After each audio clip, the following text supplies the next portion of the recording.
அன்பான நேயர்களே, இனிய வணக்கங்கள். இந்த எபிசோடில் கணபதியை பற்றி, ஏன்னா இப்போ தான் கணேஷ் சதுர்த்தி நடந்தது, அந்த ஞாபகம் என்றுமே இருக்கும். அந்த நிலையில் கணபதியை வேண்டிக்கிறவங்க எப்போவுமே அவங்க காரியங்கள் விக்னம் இல்லாமல் நன்றாக நடைபெறும் என்ற நம்பிக்கை.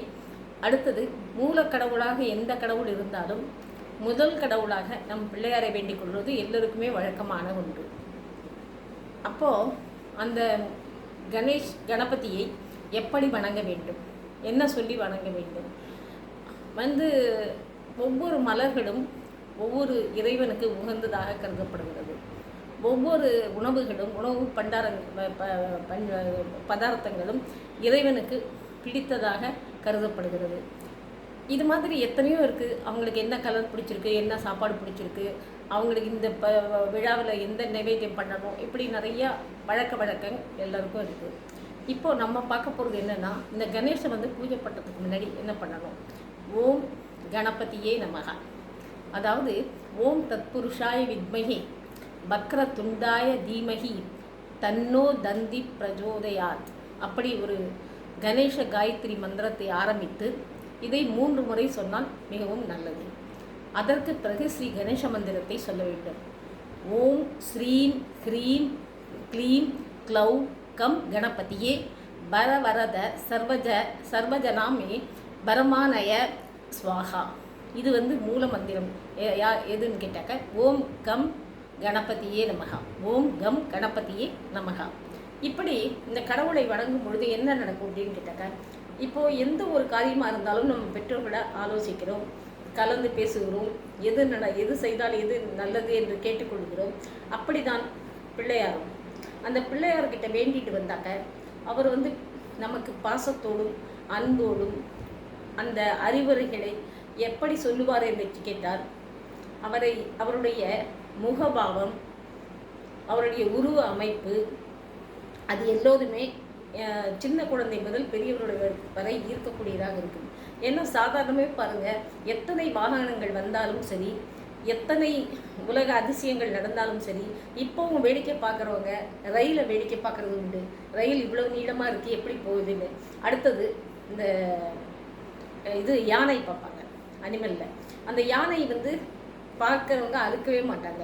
அப்படி அதோட அருமையான ஒரு காட்சி அவங்களுக்கு மனசுக்குள்ளே பதியும். அப்படிதாங்க பிள்ளையார் உருவத்தை பார்த்தாலே அது ரொம்ப சந்தோஷமாகவும் நிம்மதியாகவும் இருக்கும்.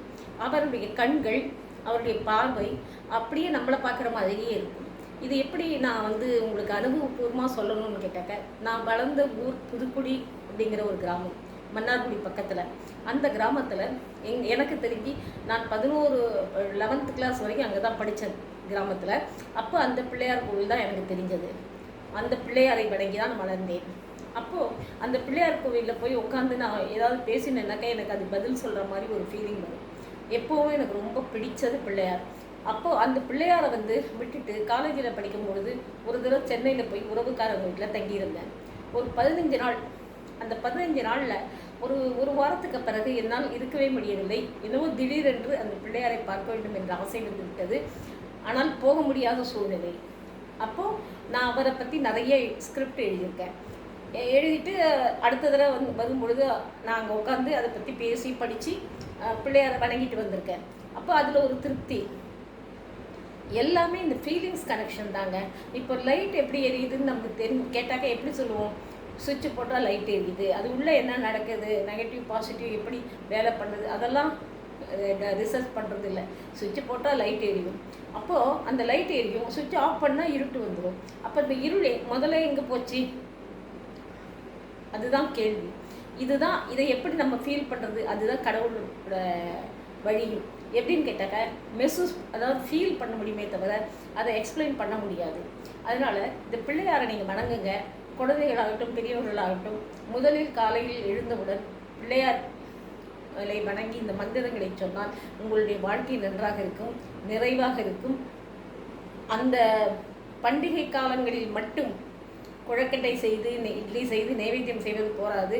தினமும் அந்த பிள்ளையாரை வணங்கி கொண்டே இருக்க வேண்டும். எந்த கடவுளையும் விடாமல் யாரை பற்றி கொண்டு இருக்கிறோமோ அவர்களை டெய்லி அவங்களோட ஸ்துதி, அவங்களோட சோஸ்திரங்கள், அவங்களுக்கு கொடுக்க வேண்டிய மரியாதை நம்ம கொடுத்துட்டே இருக்கணும். அப்போ தான் நல்லது நடக்கும். எப்போவுமே என்றைக்காவது ஒரு நாள் பண்ணினா போதும் பண்டிகை காலங்களில் அப்படின்னு நினைக்காதீங்க. அது ரொம்ப தப்பான விஷயம். எப்பவும் பண்ணலாம். இறைவன் எப்போவுமே இருக்கிறார். எப்போவுமே நமக்கு செய்கிறதுக்காகவே உட்கார்ந்துருக்காரு. அவருக்கு நம்ம ஏதாவது செய்யணும். நன்றி, வணக்கம்.